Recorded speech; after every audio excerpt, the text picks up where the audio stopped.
Please welcome Toastmaster Davidson at a press conference. Good afternoon, I'm Ron Davis, the CEO of the Methuselah Foundation. For the past century, the Methuselah Foundation has been conducting research into life extension. Our most successful program to date was our hereditary longevity program, where we incentivized people from long-lived families to marry and produce children with other people with a similar genetic background. Over the course of 5 generations, we actually increased the lifespan of the children by about 5%. This is a very long-term and slow reward method. Also, it will only benefit the lucky few who have a particular genetic makeup. But today, I am here to announce a breakthrough that will benefit us all. We have recently discovered a pharmaceutical regime that stops and possibly reverses the effects of cellular entropy. In layman's terms, that means it stops or reverses the effects of aging. I will tell you a few relevant facts about what we are calling the Methuselah treatment, and then we'll answer as many questions as we have time for. 1, this is not a cure for death. People receiving the treatment can still be affected by infections and disease, and trauma is still as deadly and dangerous as it's always been. It is an ongoing treatment, meaning that you must first undergo a fairly extensive, intensive regime, and then you must regularly, generally annually, undergo another pharmaceutical regime. It is expensive to produce, but it is well within the realm of modern pharmaceutical manufacturing. The Methuselah Foundation has no capability for pharmaceutical manufacturing, so we will be licensing it to other people to produce. And for this reason, we have no idea how much it will cost to produce or how much it will cost the people who choose to avail themselves of this treatment. Similarly, we do not know how long it will be before the first sets of these treatments will be available to the general public. We do estimate that it won't be less than a year or more than 18 months. We are aware of the profound social implications of this discovery. We expect the mere announcement of the possibility to cause chaos in financial markets and political campaigns, not to mention everyday people's lives and thoughts. The Methuselah Foundation has been thinking about longevity for a very long time, but we too were taken by surprise by this discovery. We did consider keeping it a secret and among ourselves deciding what was the best way to release it.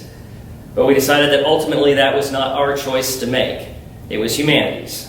Therefore, we wanted to allow humanity to have a public debate and discourse on how this should be released, and we will be watching and hopefully learning from you all. I will now take questions about this dramatic change to humanity. Does that mean you're going to make people suffer through junior high for years? Well, if they chose to stay in junior high, then they could, in fact, stay there for years, but I don't think that people will. Yes? Would it not be best for governments to control some kind of innovation like this? I'm sure that will be a discussion that will be part of the public debate. Would they be able to purchase it then from you? We have not decided who our licensees will be. Yes? Which celebrities have endorsed this product? The only people who currently know about this are the people involved in its production and testing, and certain members of the Methuselah Foundation, none of which are celebrities. Or we're not saying they are. Yes? Obviously, as you have just stated, you have individuals who are testing. You do have some manufacturing capability. You are obviously producing these pharmaceuticals. Would it not be more advantageous for you to build your own pharmaceutical company and produce these pharmaceuticals rather than licensing them out and risking how much they're going to be costing? Well, it would be extremely advantageous to be the only provider of these pharmaceuticals. The current production that we are doing is very much small-scale lab-based stuff that's a result of the actual research and development process, and not the kind of production that we expect people to want.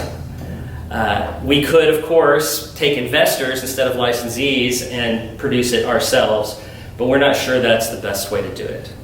If it is, then maybe that's what we'll decide to do in the future. Yes? If this product actually costs a lot of money, doesn't that limit the people who get to live to very old ages to be an elitist crowd of rich people?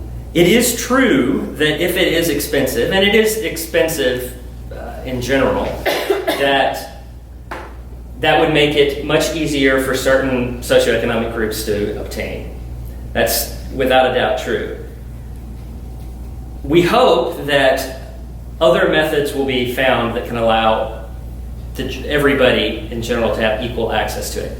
If that is what we feel and what this debate produces is the correct way to handle this. Yes? One more question. Is it covered by Medicare?